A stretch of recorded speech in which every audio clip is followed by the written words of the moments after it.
Fred Perpall, corporate CEO, president of the USGA, told some great stories back and forth, but what I walked away with were the leadership lessons. Yeah, well, he's an innovator and a builder. He's a man that came from the Bahamas, and he came over and played basketball at UTA, and then ultimately has become CEO of the Beck Group, a leading construction firm in the United States. I also think what we really touched on was his leadership inside the game of golf, and he just started playing golf about 12 years ago. So pretty amazing to see him rise to the executive committee and then ultimately president of the USGA. But it's that passion and the drive and the work ethic that comes out through the entire hour plus. Yeah, he really focuses on how his life is all one thing. Work, personal, kids, golf, that group, it's all intertwined. And I think that's a great life lesson for the younger audience. And we've been told too long that you bifurcate everything. Exactly. He's a great lesson that you got one life. You got it. Tune in. Welcome to Intersections, where we take a multi-generational look at the critical issues facing America. Tom? We're going to have a fun conversation today. Fred Perpall, great background. Immigrant from the Bahamas, education in the United States, corporate career that's led to a CEO position, but then also put back in the community in terms of responsibilities as the president of the USGA. We've got a lot to cover. First thing, though, I do want to apologize for Kyle and the overt journalistic lack of focus on his attire today with the U.S. Open. Hey, I did attend this event, and this was one of the best, I think, piece of clothing they had. There's nothing you can say that's going to make you back even. It's okay, though. Yeah, you're still 2 down. I am. Walking up to the... Well, that was my first U.S. Open as USGA president, so it's actually a pretty nice homage. There you go. Look at that. Yeah, it's worked out. That's the problem. Fred, let's start with the background. As I mentioned, immigrant from the Bahamas. Walk us through, because golf wasn't a focal point, but architecture was a focal point early on in your career. Yeah. So I grew up in the Bahamas until I was 17. When right before I turned 18, I moved to the United States to attend University of Texas at Arlington. Really with the notion, from I was 12 years old, I wanted to be an architect. And it was the best architecture school that I thought I could also, walk on and play basketball. And so that's kind of what brought me to North Texas. And what a gift, because I think there's a role for luck in life, and coming to North Texas in 1993, right as we were exploding or in the middle of some explosive growth, has just been a gift to my life. But I grew up in the Bahamas. My mom was a 9th grade educated cook. She worked at a country club. My dad was an airline avionics technician. He was gone a lot because that was a very demanding job. We had a sort of lower middle class background, grew up in an inner city neighborhood, and just all my life I wanted to be involved with the building business because it was the first job I ever got at 12 years old. But now golf wasn't a focus, but golf did have a big play in terms of providing the foundation for an education that allowed you to get into architecture. Yeah, I like to tell a story. Long before I was a golfer, golf was changing my life because my mom worked at this wonderful club in the summertime. She had her own business, but in the summertime, to relieve the staff, she would be the summertime cook at the Life of Key Club. And she'd come home every day talking about these golfers, Mr. So-and-so who did such and such. And these folks were from all around the world, but they came to our small little island. That was their place. And she would come home and she'd never talk down these members. She would always talk them up. You can't believe Mr. So-and-so is in the shipping business and Mr. Such and such is in the, garment business. And, I would just have all these inspiring stories about these members she would meet. But I didn't know she was going to the club and she was talking me up too.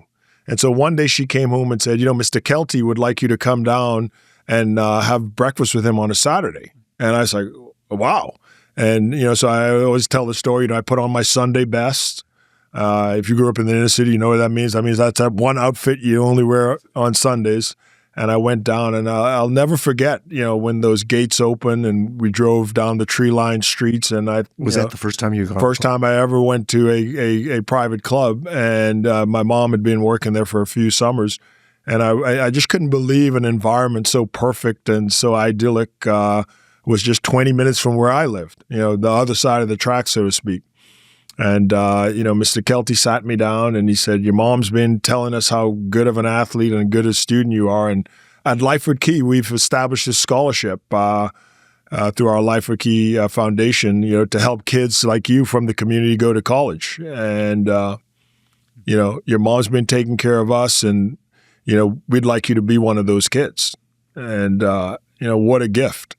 Because my parents probably didn't have all of the funds to get me all the way there. And this became a wonderful sort of trampoline in my life. And so I think, it's been probably a big part of the theme of my life. When you have a lot, you sort of have a opportunity, but also responsibility to give a lot. And I think the folks at LifeWiki, I always like to give them their props. But that was my first demonstration to see how this wonderful game of golf could have such an impact in the lives of people, because it certainly had an impact in my life at a very young age. I was raised by a single mom, and she didn't have many resources either. As you described kind of going through those gates to what was a completely different world, 20 minutes, but worlds apart, that had to have been tugging emotions, though. Clearly, a lot came out of that in terms of education, but you're also exposed to a world that was very different than yours, that had a lot when you and your family didn't. Yeah. It's interesting because today in America, we talk so much about the things that separate us instead of the things that unite us. I remember, I still think back to 16-year-old me. I never thought ill of the people who had accumulated such success. In fact, it was inspirational. Like you drive around there and you said, boy, what does it take to live like this? And what I admire most is those folks didn't treat me like someone they looked down on. They treated me like someone they wanted, to share their life with. So my first internship in high school came from this group of people. Every Christmas, every summer, invitations to homes and to Christmas parties, and to really just be, in the experience and to be mentored and to share. I think golf gives us this great opportunity actually to walk shoulder to shoulder. And all of us who love golf know that when we're in the game of golf, everything that's different about us just fades away, and our common, sort of humanity unites. And, I got a dose of that long before I ever picked up golf clubs. And so when I think back to that, I think, like, how nice is it when you're a young person that people who have a lot have opened the gates, but also opened their arms to kind of share their life with you. And, I think if you can see it, you can be it. And that was the ultimate gift, to be able to see a life that was very different from mine, but to make that life feel like a life that I could actually earn for myself. Well, and two lessons there. One is a lot of life is attitude. Yeah. If you had had a very different attitude, it may have played out very differently. And the second aspect is, I wonder how many of those people, 30 years later would trade places with you right now. Well, I don't know. Seeing what you've achieved from that standpoint. Yeah. So a lot of times the people that we interact with are not what they end up being in life. It shows the potential of people. Yeah. I mean, I think, across these boundaries, I always joke in Dallas, being sort of a black leader, on Saturdays, you still got to get your haircut. And if you live in Dallas, invariably the best barbershops are going to be in the neighborhood.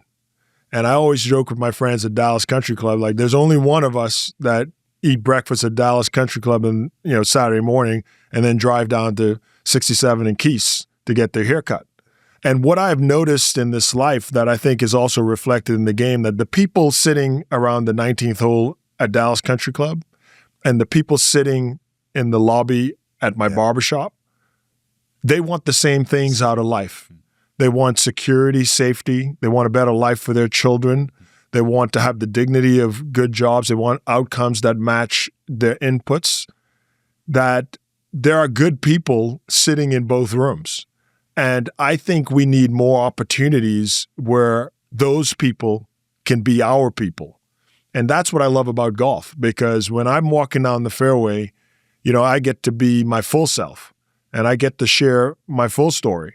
And I feel just as close to my caddies as I feel to my fellow members. I feel just as strongly about, Legene that keeps our locker room as I, feel about Jonas, who's the president of the club. And so we need more opportunities as Americans to see ourselves as one people. When we're at our best, that's how we behave. And I feel like golf is this wonderful, sort of avatar in which we can be our full, community. And I believe very strongly that for me, it was not serendipitous, the life arc I've had. Like, God did not give all of this to me just for me. The notion that my mom, who's ninth grade educated, was a cook at a club, and that my life could take me in such a way to become the president of the USGA, that life experience and that story that, was given to me was meant, as an inspiration, and as a tool to help many others. To go far behind you. Well said. So you walk through kind of that door that morning. You have obviously a very probably life-changing breakfast, and then you make your way to UTA. Yeah. And basketball actually was really, I would say, your biggest probably sports profession at the time. I mean, you played ultimately on the Bahamian national team, et cetera. Talk me through basketball, how that impacted your life as well, and then UTA, and then ultimately moving into a working life. And how'd you get all there? I always say, the thing about college athletics and sports as a young person, it teaches you so many wonderful things. In fact, I like to think I've built a pretty competent golf game, even though I've only picked up the game as a, adult. So what's your handicap? I'm a 5.2 index right now, but let's not talk too much about that. We got people on either side of that trade right now, But I think I learned from sports discipline, organizational skills, the ability to work with others. Basketball was my first love. My mom dropped me to a basketball camp when I was 4 years old, my brother and I instantly fell in love. But we played every sport growing up. We were track athletes. I was able to represent our country as a junior national track athlete and basketball player. So for me, I always felt growing up on a small island that I would be a professional athlete. Mm-hmm. And many of my friends did go on to professional athletics in either track and field or basketball. But the wonderful gift I got at UTA, coming to a mid-major Division I school and playing against, really big-time basketball players, both in the summertime. We'd go up to TCU, we'd go to SMU. I'd scrimmage with my teammates at UTA, and I learned pretty quickly that I wasn't going to be a professional basketball player. And that also was a gift. It's like poker. The person that folds their hand first is actually the biggest winner other than the winner. The person that holds the hand all the way to the end to see the last cards is actually second place, is really the biggest loser. So I folded my hands quick in terms of professional athletics. I knew I did not want that life, but I also knew that life had a lot more for me. I was a pretty good student.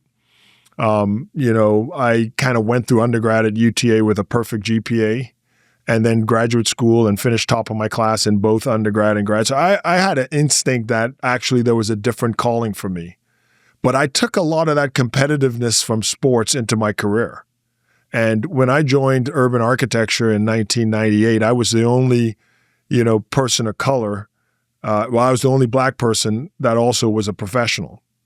But, think about the gift I had received by then. So now I'm 23, but at 16, I'd already been living my life with Mr. Kelty and Mr. Alexio and Mr. Mosca, all these guys in the summer. So I never felt like different from the people I was around, both in college and in my career.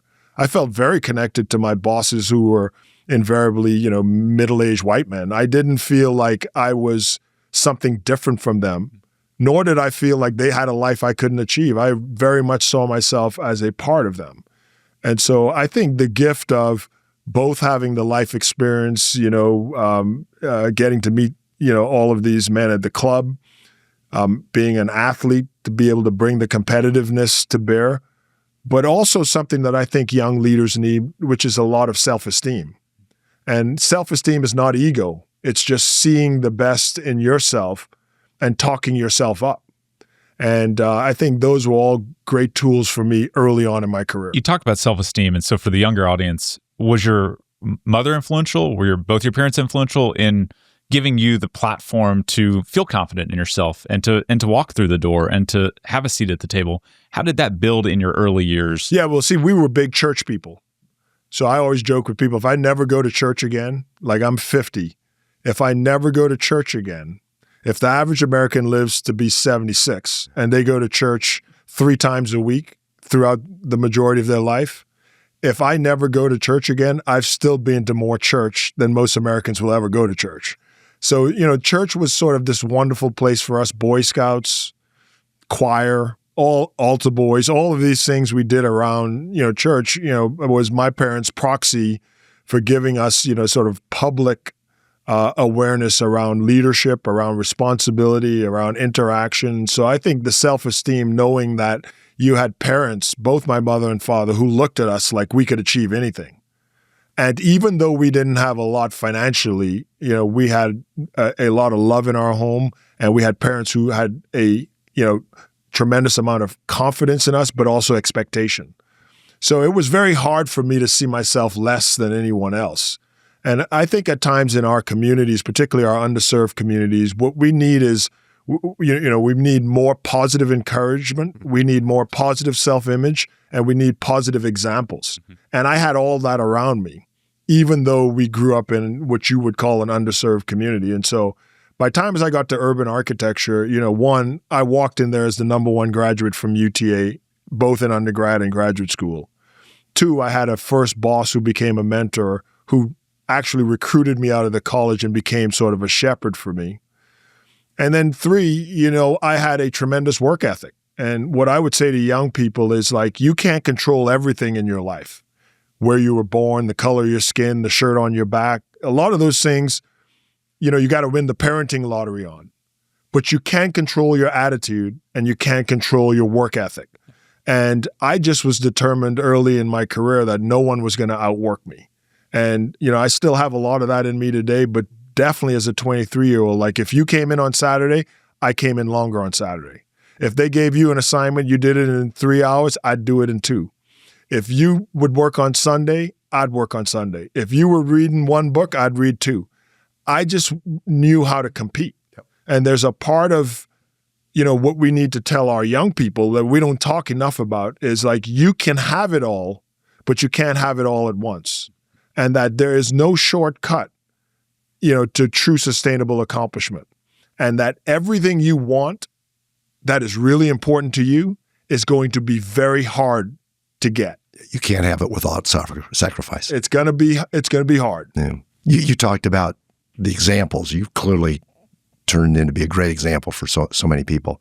What was it about architecture that kind of kindled that love at such a young age? Yeah, it's really interesting because I have this thing that I talk a lot about at Beck at our firm that two eyes create one sight, and so this notion that we have to live a complete life, and it's very hard if you're trying to live double lives. Like in other words, if you're trying to be the work you and then the home you, you're trying to be the casual you that hangs out on Saturday with wife and friends, and then you switch on a switch.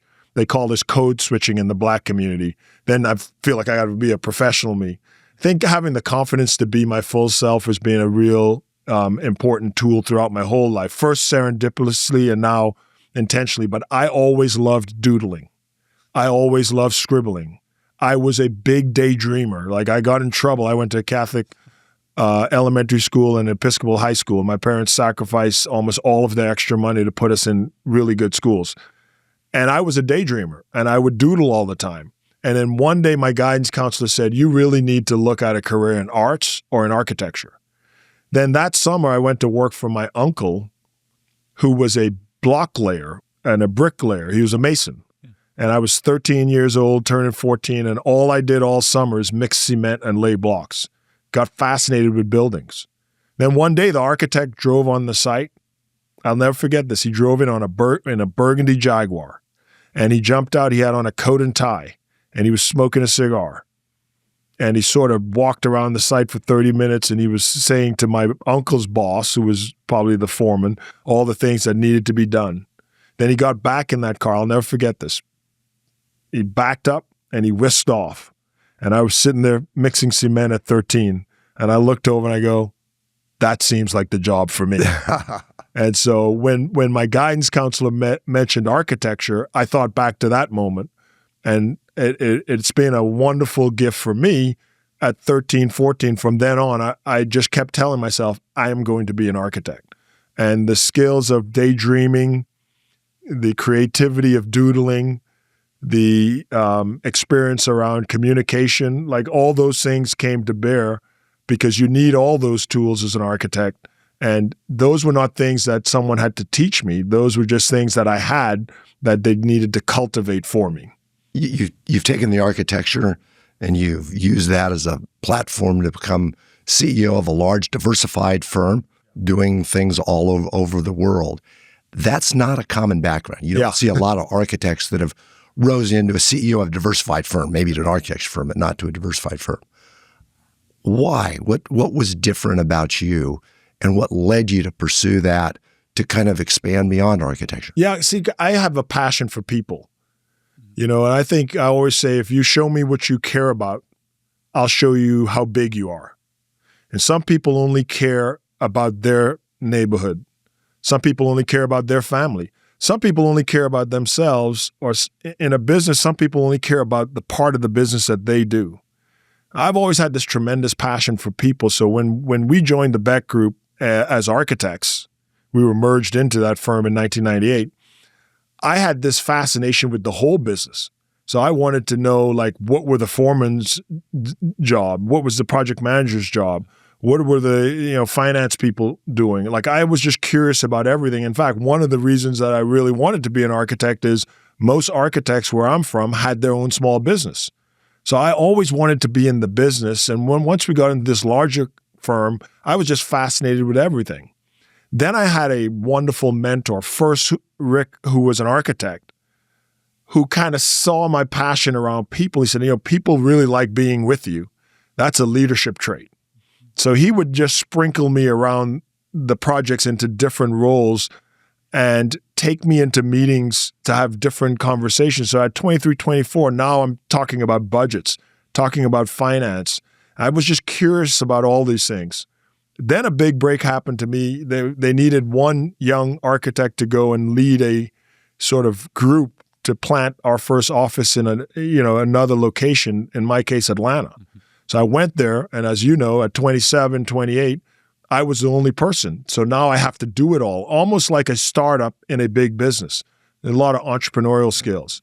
So I needed to develop more competencies, but we started winning a lot of businesses. So I was the salesperson, the designer, the project manager. I had to be the guy doing the books of the architecture projects, finance. So then it became clear to me, like, oh, I'm interested in all this stuff, and I want to know more. So I went to this little pocket, finance class at the University of Virginia, at the Darden Business School. It was called, Financial Management for the Non-Financial Manager. Then I got the business bug. So now I'm reading Wall Street Journal, London Times, The Economist. I'm listening to Warren Buffett. Now, as an architect on the weekends, all I'm thinking about is business. How can we grow this business? And we took our business in Atlanta from a $50 million business to a $250 million business in a period of 5 years, me and one other person doing a lot of the leading. And then I said, okay, well, how do we get this to be a better business? And at that time, the CEO of the firm kind of saw a lot of the progress we were making. He said, he said this to me at 30, you could be the next CEO of this company. And I never thought about being a CEO, by the way. But once someone rings that bell in you, you can't unring it. And then I said, what do CEOs do? And, from there, I went back to business school. And I like to tell it this way. When people ask me about my career, I joined Beck as a 23-year-old intern. And by 36, I was the CEO of the whole company. So what does a CEO do? Well, I think the first and most important thing is leadership. You show me the leader, and I'll show you the future. So goes the leader, so goes the people. I think you have to have a strong passion for people. In fact, one of the things missing, I think, in corporate America today is when we think about the next quarter and not think about the way that quarter is affecting people's lives, when we think about investments and when we make people tools and we don't think fully enough, particularly in professional services, about the people we're building, companies are going to struggle. In our business, we're essentially professional services. So we have to build people in order to build these buildings. So I think the first thing the CEO has to do is to have a strong rapport with the entire team, but definitely building a world-class management team, which is a leadership equation. I think you have to have vision. So we have to have a strategy, and people overuse that word, but I'm saying, what is the vision for the future? And it's got to be almost an infinite future. When I think about Beck, I don't think about the next 10 years or not even the next 50 years. I think in centuries. So we have to have a future vision for our company that is long-term and expansive. And then we have to bring that vision back to something that's actionable. So every year at Beck, we have an annual plan that's related to a 10-year plan. And the CEO has to own that. I always say, if we don't make these plans we made come true, they're going to fire me. But I'm going to fire a lot of you along the way first. So the CEO then has to hold people accountable. I know that sounds rough. So leadership, long-term strategy, holding folks accountable. Have you seen anything change in how you've managed people over the last, call it 15, 20 years? Oh, absolutely. And what are those differences? Yeah, but when the time changes, we have to change. Mm-hmm. When I came into work as a Gen Xer, so at 23, 27 years ago, literally people would just tell you what to do. Hey, Tom, we need you to go to Mississippi. You're going to be leading a food processing plant. Good luck to you. You can't do that today. We've raised a generation, really Tom's generation, has raised a generation that see, he's going at me. More, I do this too. much more curious, inquisitive, but they're used to much more transparency because of technology tools, the way they've been raised. And by the way, I got news for all of the leaders out there. My kids are 19 and 20. When they come in, they're going to want even more.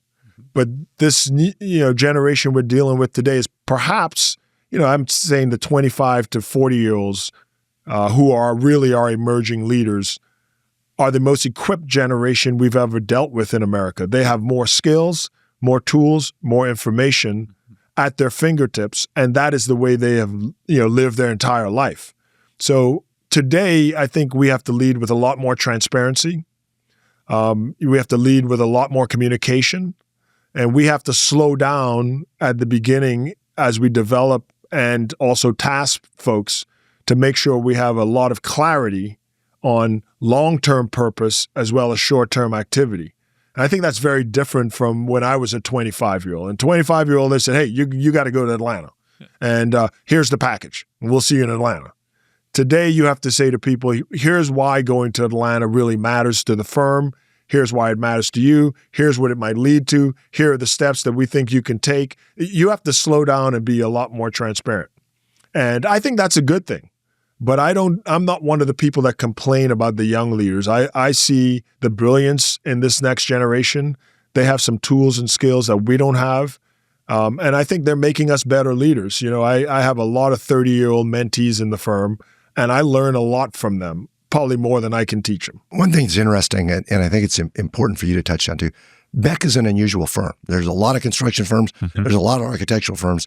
There's not many that do both architecture and construction. And usually those two players end up being on opposing sides. Yeah. Construction complaining about the architecture firm, the architecture firm kind of complaining about the construction firm. How do you make the two of those work? And I know some projects are just architecture for you. Yeah. Some are just construction, and some Beck does both the architecture and construction. Yeah. And it's interesting because now today we have a sort of a blended approach. So even when we're only architects, we're still using our competency in pre-construction and estimating for our architects. And when we're just a builder, we're using our creativity, modeling, design for construction. So we're sort of blending our skills across all of our work. You remember the book Men Are From Mars and Women Are From Venus? Well, you can substitute like construction is from Mars and architecture is from Venus. I mean, we're using different kinds of love language in both sides of the profession. I think the way we try to manage across a diverse group of skill set, but also a diverse group of proclivities. I mean, the people that go to architecture school have different competencies, different proclivities, and probably want to live a slightly different life than the people that go to construction school. We have to acknowledge that. So we use a lot of transparency around, strength finders. Like, what are your strengths? What are your strengths? And then how do we bring them together? We don't spend a lot of time, grappling over the, differences. It's just different, but it doesn't mean it's better or worse. And if we can bring those differences together, I think we can make something magical. And so, the first is to allow the architects to be world-class architects. We do not want to dumb our architects down to make our construction folks feel more comfortable. We want our architects to be world-class, best in class. Last year, we won 9 awards. We won the AIA Firm of the Year in Atlanta. Third time we've won AIA Firm of the Year. We won twice in Dallas, now in Atlanta. So we want world-class architecture. And in order to have that, you got to let the architects be architects. And for us, that means cultivating an environment for a lot of creativity and allowing them to do things that maybe even folks who are in an architecture alone firm can't do. So we do sabbaticals for our designers. We do a lot of design retreats. We do all the best-in-class stuff. We got to let the architects be architects. We want the builders to be builders. So we don't want to dumb our quality of construction down to meet some fantastical architecture idea. We've got to hold ourselves accountable. So it's kind of like offense and defense in football. You got to have the offense room, the defense room. Then we have to come together as a team. So we spent a lot of time thinking about what that coming together means. When I became the CEO of the firm, the construction guys were rolling their eyes like, oh my gosh, how can an architect lead $1 billion construction firm? But my COO had come up on the construction side. And I said, we've got to lock arms and we have to understand each other and we have to show folks that we have a common vision, common intent, and a common destination. So we can't get there unless the offense is playing world-class offense and the defense is playing world-class defense. We got to do both in order to win a Super Bowl. I'm holding Kyle back from jumping into golf and justifying his purchase of the sweater. But before that, I've got to ask you one more question on the kind of the architecture and construction. Both of those industries historically have probably lagged, clearly construction, on the technology side. Yeah. Other industries far ahead. How are you kind of addressing the challenges in technology, especially AI when it gets into the architectural side in terms of future potential for people, future opportunities and kind of building it in to reduce and improve productivity in the products you offer on both sides of that? Yeah. Well, 20 years ago, we bought a software business in London and we built our own estimating software through a company called Beck, which we worked on for 20 years. And we've had a exit with a new investor. That it's been very successful. Many of our construction competitors at Beck are users. Part of the reason we wanted to bring a third-party investor in is to grow it bigger so it could be more competent, but also to give the confidence to our colleagues in other firms who are using it so it's on its way. I think we've always been interested in technology as a nexus and a way to bring transparency between architecture and construction, not only in cost estimating, but also modeling, parametrics. We were doing all of this 20 years ago. So I think we embrace the future. There's no doubt that AI will take out a lot of mundane jobs in both construction and architecture. We have a whole group at Beck that just, are sort of a skunk work groups that are just experimenting with that. Of course, we have to put boundaries on how we use machine learning now. Many of our clients don't want their information out there in a banal way. So we have a lot of, sort of routinization of how you can use it now while still allowing for experimentation. So, the nice thing about a company like Beck is technology has the potential to really create more transparency across the whole delivery of buildings. And because we are doing all of it, gives us the opportunity to find a lot of efficiencies along the way. So as I said earlier, when things change, you have to change. Mm-hmm. And I think you can sit back and fight, or you can say, how do we utilize? I would give you an example. We are designing a very large hotel for a best-in-class brand, a world-class brand. You would know it, a house name, one of the better ones. And, we'd spend weeks coming up with conceptual, designs to just sort of gauge where they wanted to go. Yeah. We can now do that in a weekend using AI and machine learning. And we can pump out so many more scenarios. And I would say the interesting thing, though, is while we can move through our work product quicker, the bandwidth on the human brain and the human emotion has not changed. So we can actually develop concepts and presentations more hastily but the client still needs the time they need to digest all of this information. And so on the one hand, I think it will make a lot of what we do easier, but on the other hand, it has the potential to make it far more complex by, giving too many options. So we are having this conversation on insight versus information. We got so much more information and the ability to pump out so much more information, but ultimately clients are hiring us for insight, and we need to be able to smartly digest all of these options. And so I'm very excited. I think about the next 15 years of my career. I'm expecting radical change, and the companies that are willing to change are going to be the ones that win. When I entered my first job in architecture in 1995, there were no computers on anyone's desk. There were drafting boards, electric erasers. It's only 30 years. Pencils. I had a beautiful hand lettering. We lettered everything. We had stencils. That was 30 years ago. And so, we've gone through the change of automated CAD drafting. We've gone through the change of internet. I remember we had one computer in 1997. We had one computer that everyone could go to and use the internet. We were still faxing things in 97. I feel like I'm a young 50, but that is literally how we worked in 1997. So I'm very confident that that the change that's coming can be positive for our industry. I'm also confident that, at Beck, we will address the challenge and utilize the change, and I'm excited about it. Show them your expertise in golf. No, I don't know if there is any. Not compared to your game. Okay, so president of the USGA, got a 3-year term starting, I think, spring of 23. Executive committee starting in 2019. I think you picked up the game, call it 10, 12, maybe 14 years ago. Talk to me about how influential the game of golf has just been in your life these last, call it 10, 15 years. What was the impetus to go serve with USGA? And then we'll get into the other things you've done. Yeah, we have this saying, living the golf life. And the people who are living the golf life know what that means. It means you don't take vacations.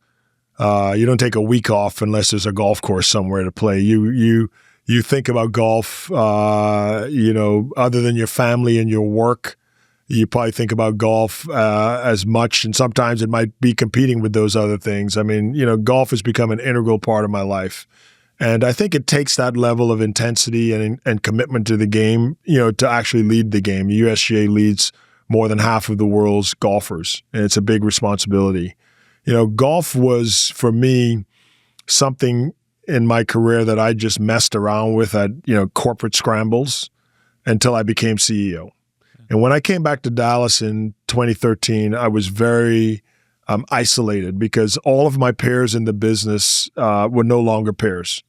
And then I didn't know many people in the city because we had been in Atlanta for 11 years. And so I joined this club, Northwood, and it became kind of a little oasis for me where I could make new friends and be with peers, which I desperately needed since all my friends in the firm no longer viewed themselves as peers. And I would sit at Northwood and have my lunches, and I'd look out, and all these guys seemed to be enjoying golf, and I was like a full member, and I was paying for their golf. And so I said, gosh, they don't look that athletic, relative to the athletes I grew up with. If they can do it, I can do it too. And so I like to say I came into golf right at the top at a private club with a professional instructor, and we used to joke. So I started taking lessons in April, I believe April of 2014, and I wrote a journal. I still have the journal, and I titled the journal "Road to Scratch," and that's still the way I describe my golf game. I'm on the road to scratch, and it's been a wonderful place of friendship, of camaraderie, but it's also been this code. If you how a person behaves on the golf course, indicates so much about what you can expect from them in life. A guy who cheats in golf sometimes cheats in life all the time. Yeah. A person who cannot conduct themselves properly in the environment of golf, and that's how you treat the staff, how you treat the course, how you treat fellow players. If you can't conduct yourself well there, you don't conduct yourself well anywhere. And the integrity that it takes to play golf, to call the balls and strikes on yourself, to write down the right score, I made a 5. I made a 6, to call out your score. You know, it just, there's so much about golf in terms of internal operating system that is good for your life. This is why at the USGA we're trying to spread the game to, you know, communities who have not traditionally benefited from the game, because we think this game literally can change your life. When one of those initiatives have been the U.S. Adaptive Open. So talk about how that came to be and where you're taking that. Yeah, well, we think, again, our job is to spread the game of golf and inspire people into a better life through golf. There are all these folks who, have, physical limitations, but we think the game can be a great place for them to have recreation, to develop friendships, to test themselves, to be the best version of themselves. We wanted to also inspire all other golfers through inspiring that community. It's been a very important initiative, that has occurred in my time on the board. And I think it was not a slight that the USGA was the first national championship for, adaptive golf. We now have it in the UK, and we now have many state championships. But we wanted to fling open the game to this group of folks. And when you go to that championship, it's really cool because we have different categories. We have folks that have mental challenges. We have folks that are not able-bodied. We have folks that have lost sight. There are many different categories, and to see the level of excellence that they approach the game with is inspirational to all of us. So again, if you believe like I do that this game can change your life, then you'd want more people to benefit and enjoy the game. And that was probably our biggest purpose behind the Adaptive Open. Let's talk about the state of golf. So in the last 5 years, we've seen enormous growth in the game of golf. Female golfers up 41%, youth 48%, Black Americans playing golf up 123%. Yep. Gone from a little bit below 500 million rounds a year to nearly 550 million rounds a year. At the same time, though, we've seen reduction in the number of golf courses, significant decline in that. What's the state of golf? Because you, when you came into USGA, said, I want to make golf look more like America. Yeah. Are we doing it? Yeah, look, your numbers are impressive. And according to the National Golf Foundation, going into 2019, 29 million people in America identified themselves as golfers. Today, that number is almost 49 million. So almost 20 million people through COVID and through, all of the, changes in the way we live have joined the game. And the good news is 50% of that 20 million are young people of color and women. So the very people we've been asking to come to the game of golf have showed up. And it's time for us to fling the gates open and to sort of bear hug those people so they know that they're wanted and welcomed in this great game of ours. I do think the limitations on how many people golf and how often people can golf are twofold, and they're very simple. It's access to golf courses and the cost that it takes to play golf. And included in that cost is the time. So at the USGA, we're investing in many more places to play. Every time we have a US Open, we invest in a municipal course to make it bigger, to make it more expansive, to increase the quality, but also to leave an endowment to lower the cost for those that live in that community, so we open up more access. And then we're also, investing in these small places to play, so you should expect to see the USGA sponsor many little places to play in parks, at boys and girls clubs, at YMCAs, to just let regular kids get a club in their hand and to experience the game on their terms. We've been asking people for too long to come to the game of golf. So we want you to leave your community and come into the game of golf. It's now time for us to take the game of golf into the community. And it's nice when, the moment arises and the moment arrives and you have a life story that matches the moment.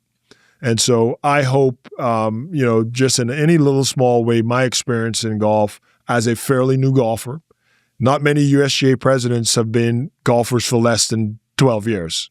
Not many USGA presidents grew up not playing golf.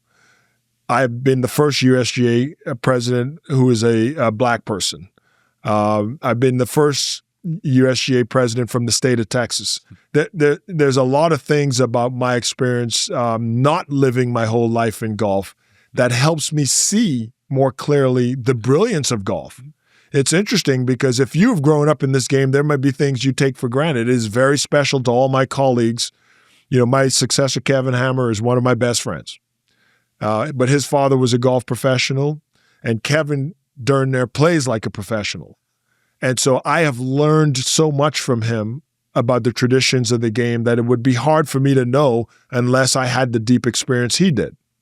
But I hope in some ways he learns some things from me in terms of a person who spent their life outside of the game looking in and now gets to live inside. And I think that's the magic when we can bring the best of all those experiences to bear. So I hope these little kids, when they look at the U.S. Open and they, look into the game, that they actually see a place for themselves in the game. Let's kind of, to use the construction term, take a backhoe and go a little bit deeper on this, because the USGA's kind of got a twofold purpose. One, it's to steward the game, which largely is a traditional piece, the 18-hole courses, et cetera. But it's also the governing body, determining the rules, which again falls into that. But if we look at those numbers, some of those that we just talked about, last 5 years, number of people playing golf is up 57%, but on courses up 16%. So there's a lot of that that's gone into simulators, Topgolfish, the sort of examples that you used with First Tee, parks for kids that's not the traditional 18-hole course, that sort of thing. So where does all of that play relative to USGA? Is that just a feeder into eventual, or is there going to be a completely different play? Well, I think yes and. I mean, I love Topgolf. I love all these alternative off-site golf. In many ways, it's solving a problem that golf has, which is we need people to have an opportunity to test drive golf. But I don't care who you are. If you are a passionate golfer, you remember the first time you nailed a driver square on the sweet spot. You remember the first time you nipped a wedge perfectly or you made a 10-foot putt. And it didn't have to be on an 18-hole golf course. It's the electricity that runs through your body. It's the adrenaline and the exhilaration. It's the flight of the ball, which is kind of like the flight one takes in life. It's all those things that attracts people to the game. And if we can lower the barrier of entry through these off-site mechanisms to get people golf interested, I think that's a really good thing. And then once people get on their golf journey, we have to have easier pathways for people to continue that journey into the traditional game, because it's not enough to leave them, sort of on the outside of the traditional game. We think the core traditional game offers so many benefits to your life that we want people to have a pathway into that game. So I say yes and, or yes and yes. People say, what do you say to the guy in the cutoff t-shirt banging balls at the Topgolf? I say yes to that guy.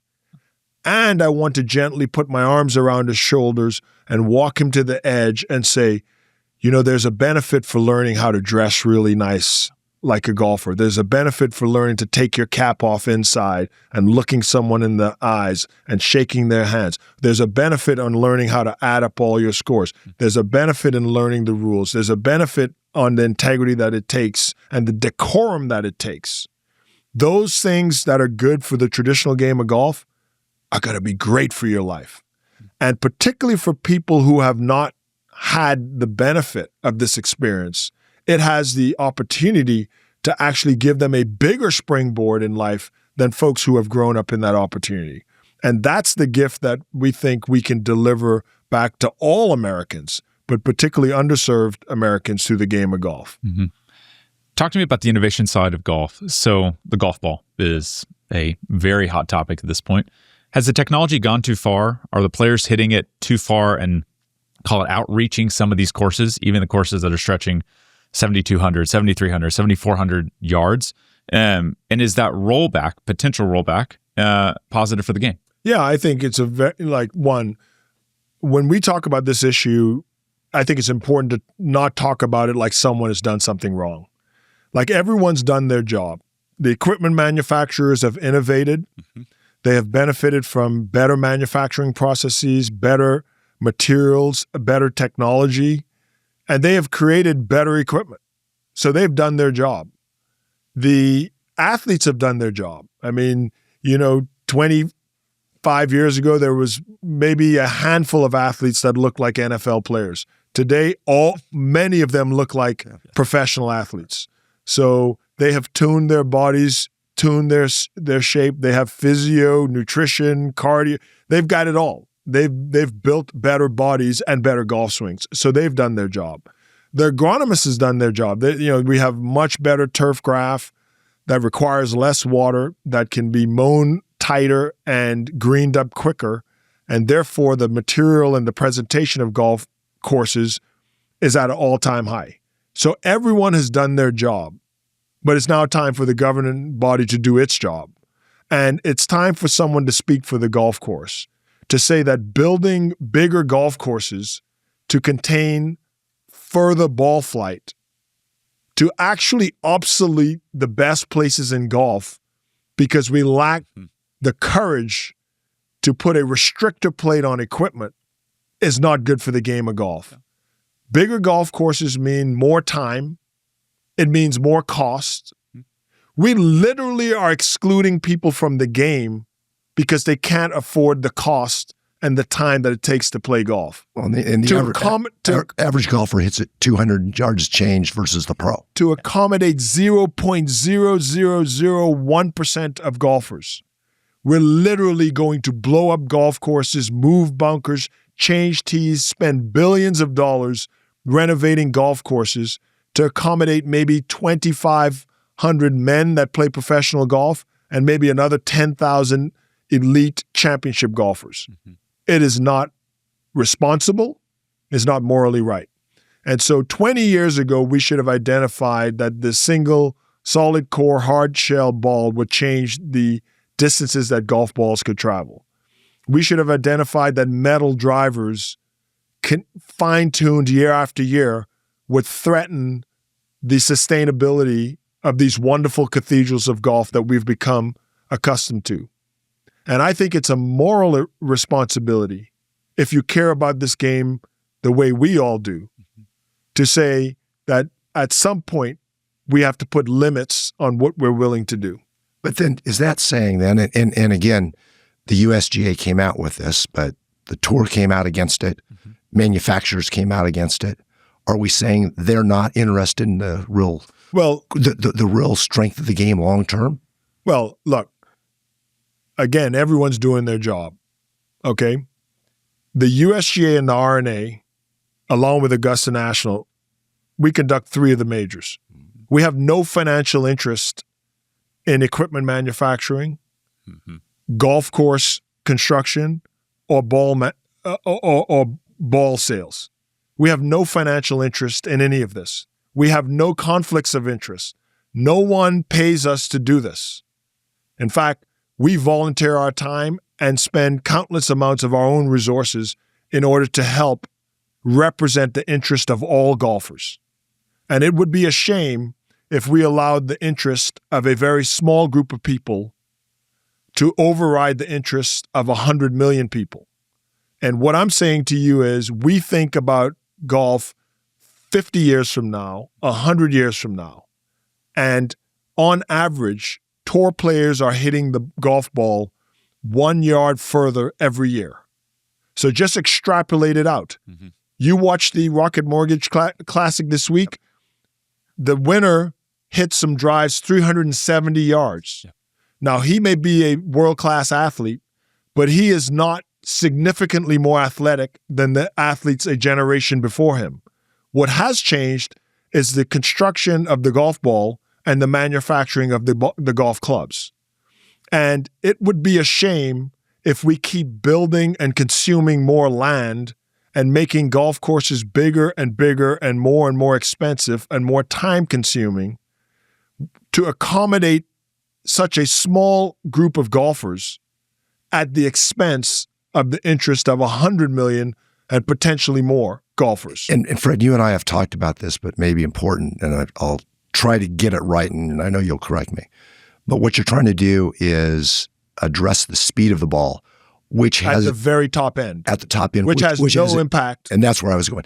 Which has little impact on you and I. It might have impact on him. If you swing at less than 120 miles per hour, the changes we are describing have no impact on you. Yeah. So I have my friends come up to me and they said, "Oh, Fred, is this going to..." Buddy, you swing your driver at 96 miles per hour. You could hit any golf ball and it would not make a difference.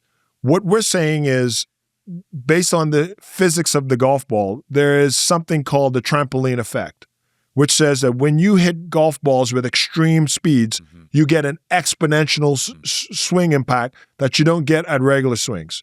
The overall distance standard, I don't want to get too technical on this, the ODS, said that at 120 miles per hour swing speed, a golf ball shouldn't travel more than 300 yards in the air.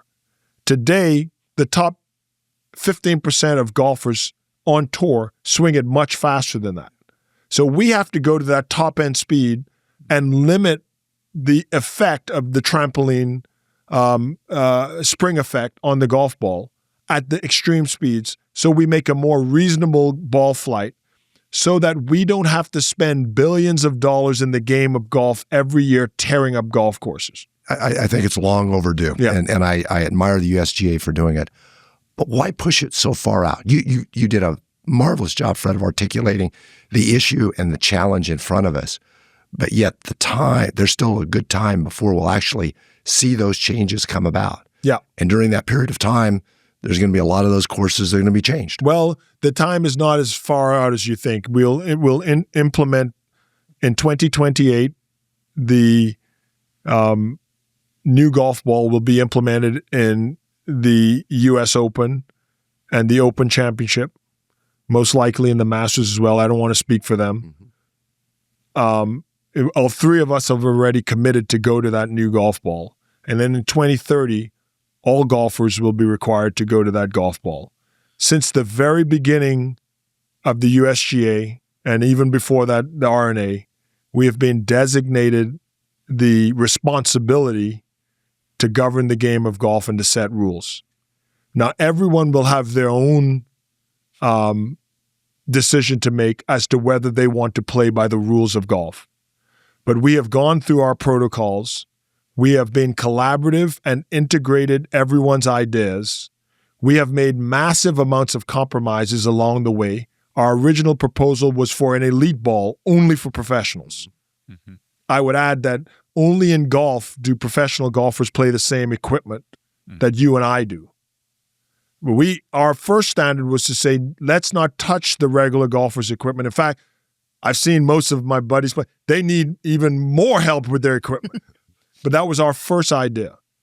And then the PGA of America, the PGA Tour, and the equipment manufacturers asked us not to bifurcate the equipment, that they want to make one set of equipment. It was their idea.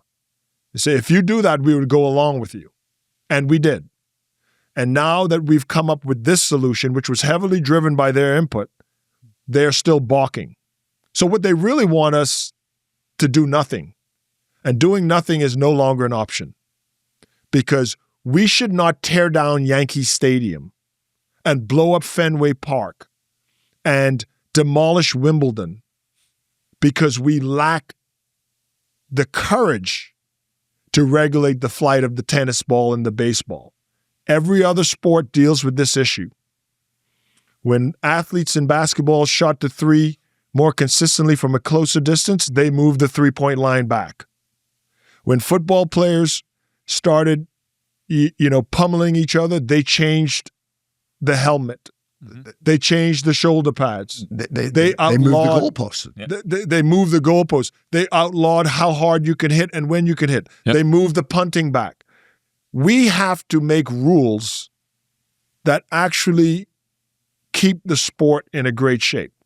And I don't do this, and we don't do this because we're coming from a place of bad intent. We do this from a place of love and a place of respect for all golfers and for the interests of the game 50 years from now. And I do not expect my colleagues who are professional golfers today who are thinking about making the next cut to have the time and patience to think about the game 50 years from now. That's not their job. That is our job. And when you look back throughout time, I would like it to be said that this group, this generation who were charged with leadership, had the courage to take on a very unpopular issue and to do what's right for the long-term health of the game. So I want to do one question for the ultimate golf enthusiast real quick. You talk about golf cathedrals, and you come off a very successful U.S. Open at Oakmont, which I think any golf enthusiast would be top of their bucket list. You've got the Walker Cup this upcoming fall at Cypress Point. You've now got a rotation actually set up with Pinehurst number 2 and I think a couple other courses in a rotation for the U.S. Open. Talk to me about how you see even greater access, even just on TV, to these great golf cathedrals. I think a Philly Cricket Club that was utilized by the PGA Tour this spring. Talk to me about how you see that continuing to open up for the viewer and the player to get to enjoy. Yeah, I think the USGA, we think it's a responsibility to share these wonderful places in golf with the golfing public. We have to run extraordinarily good championships. We have to be good for these host sites so that they trust us to actually, open their place up to the public and to, demonstrate how good these places can do.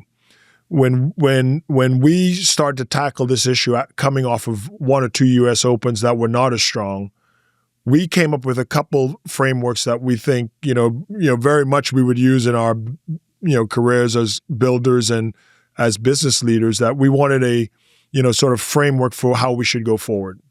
And with the U.S. Open, we wanted to go fewer places more frequently so that we could make deeper investments. The Pinehurst, the Oakmonts. Pinehurst, Pebble, Oakmont, but also Marion, Wingfoot, Shinnecock. You'll see a rotation of the best. And the first thing that drove that was the players. The players, Nick Price was on our board at the time. He said, it's very important where a player wins this U.S. Open. So we went to the players and we asked them, if you could have 8 U.S. Open sites, what would they be? And as you can imagine, 6 or 7 of them were consistent in everyone's questionnaire.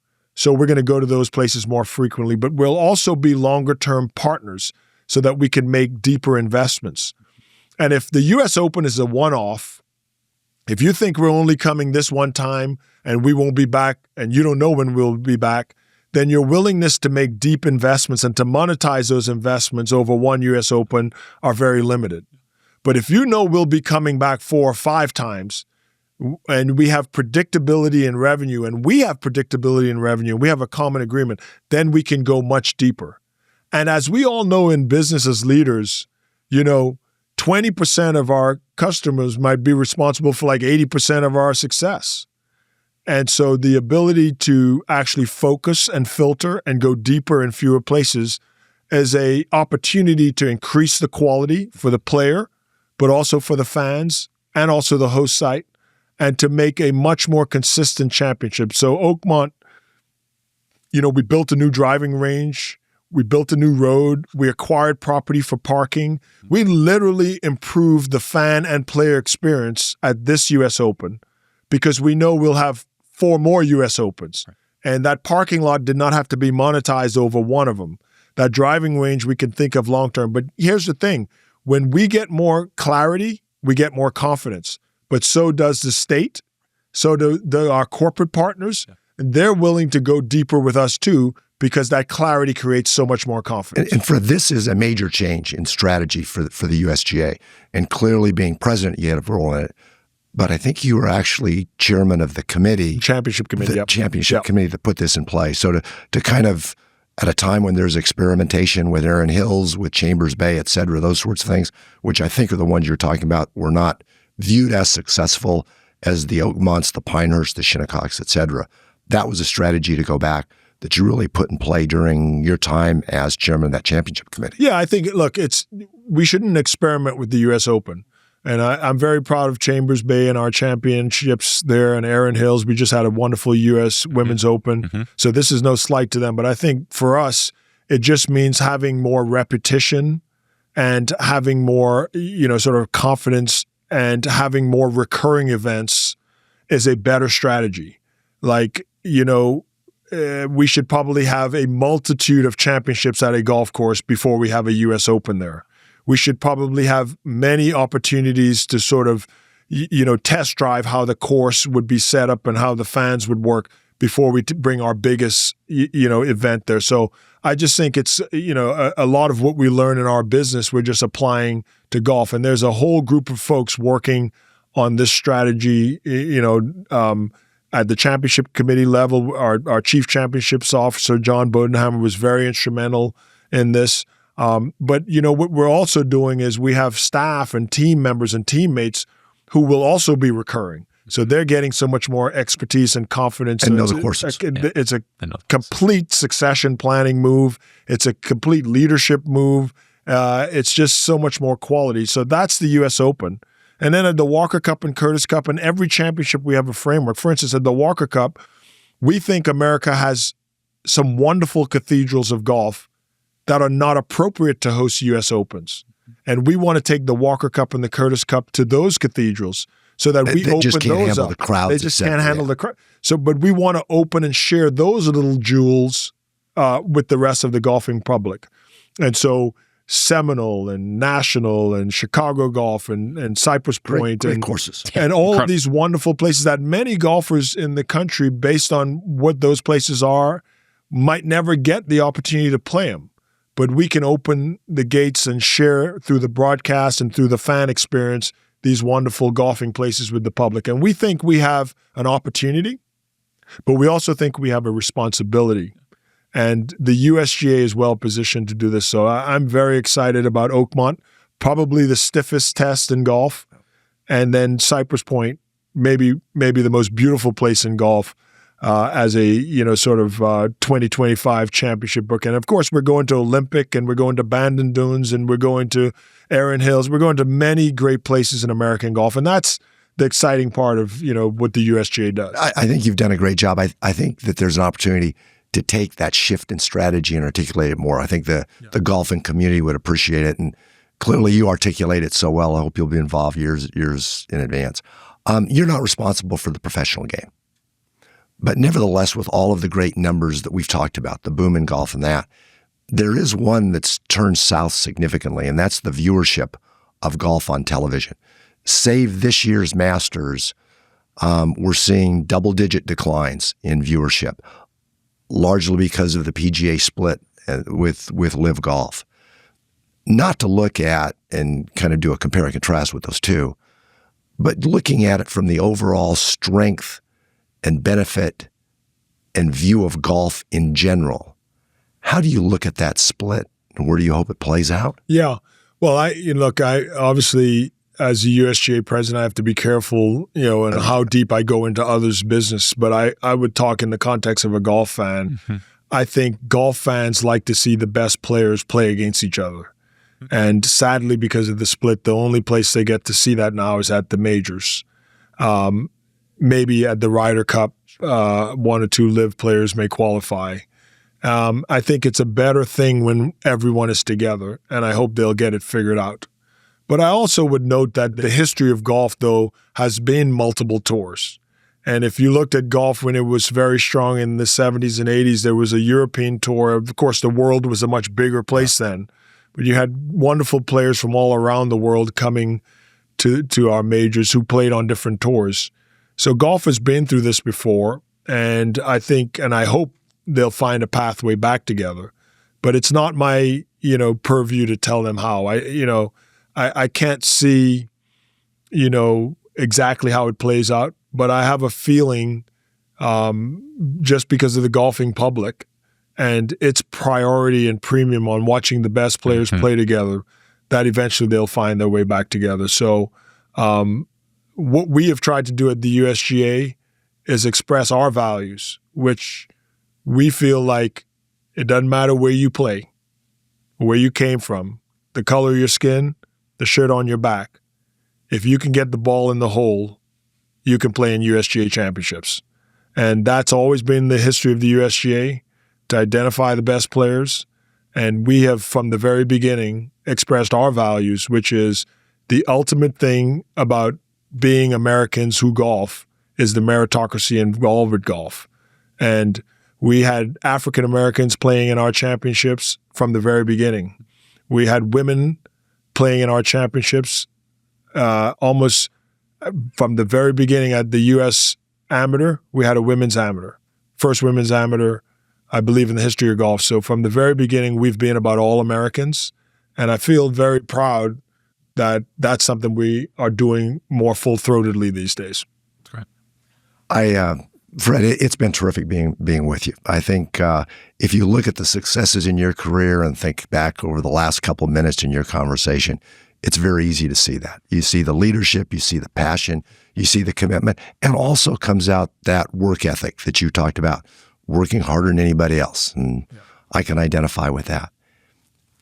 At 50 years old, as you look back on your career, are there any accomplishments or achievements singular that are real special to you that you look back? And I guess said a different way, looking over kind of the next 20 years, what do you want your legacy to be? Yeah.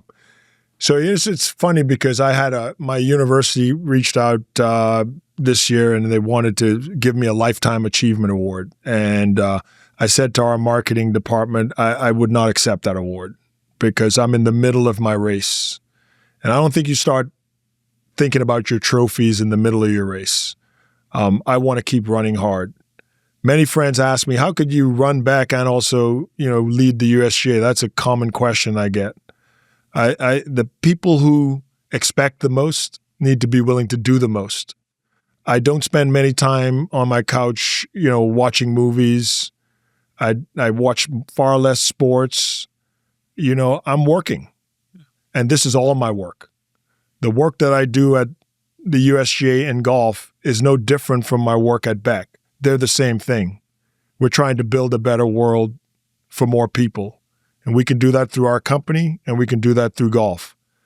My clients are my friends. The work I'm doing is leading me toward the life I want. So when I think about those special accomplishments, I think about building a better Beck. We have a bigger company, but we have a company that has always been good for people. I think we're doing more of that. We have a game that is thriving and including a lot more people. I hope we did a little part in that. My mother passed away at a hospital in the Bahamas because they didn't have an ICU.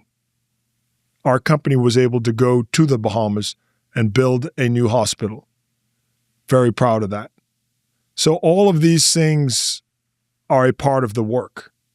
Whether you're building a building to save lives, building a better game of golf so that people can experience a more joyful life, or building a company that would help people achieve their dreams, I don't separate any of those things. It's all the work. And hopefully my kids feel like they've been involved in all of this, and my wife too.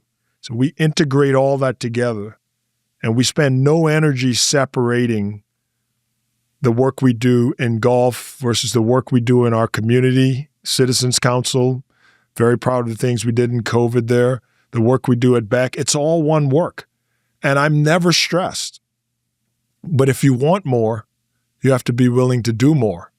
And that is the way I look at it. I didn't have to take anything away from Beck in order to serve the USGA. In fact, because I've served the USGA, I think we have a better Beck. And I think that's a great, message for young people. If your passion can be your work and your work can integrate into your passion, not only are you going to have a better job and a better career, but you're going to find that you have a much better life. You layered it in. You took your education to architecture, successful architecture, added in the CEO responsibilities of a large firm, added in responsibilities of a large, highly visible nonprofit, the USGA. You've still got a long runway. Anything else you want to achieve? Any other piece out there? Public work that you want to do? Any other charitable? Anything else kind of on the radar screen? Yeah. One of the things I've learned, raising two daughters, I always joke about this. Like when my kids were young, I used to like to kind of stare them on things I thought they should be doing. But what I've learned from them, I have two daughters, 19 and 21. I've learned that the best way to lead them is very similar to leading yourself. You have to hold on, but you have to hold on gently. Like sometimes life actually takes you where you need to go. And when you're holding on with tight hands and clenched fists, you don't have the flexibility to go where life really should take you. And so when I think about beyond the USGA, what's next, it's clear to me that I've developed this wonderful capacity to do more. I want to apply some of that capacity back into Beck. But I also want to remain open to the unknown future, to see where golf takes me, to see what leadership might be required both in our home community and in our country, and to think about what more will Beck and my family need from me. I could not have dreamed 10 years ago about being a USGA president. In fact, 10 years ago, I didn't know what the USGA was. So there's a lot of times where I think you need to be open, you need to be curious, and you need to be preparing yourself for when the opportunities come. And then, isn't it a gift if we can walk around and hold on to what we love, but hold on to it gently and just let it take you where it should? That's how I'm thinking about the next few years. Thanks for being with us, Fred. This was great. Thank you. Awesome. Thank you, guys.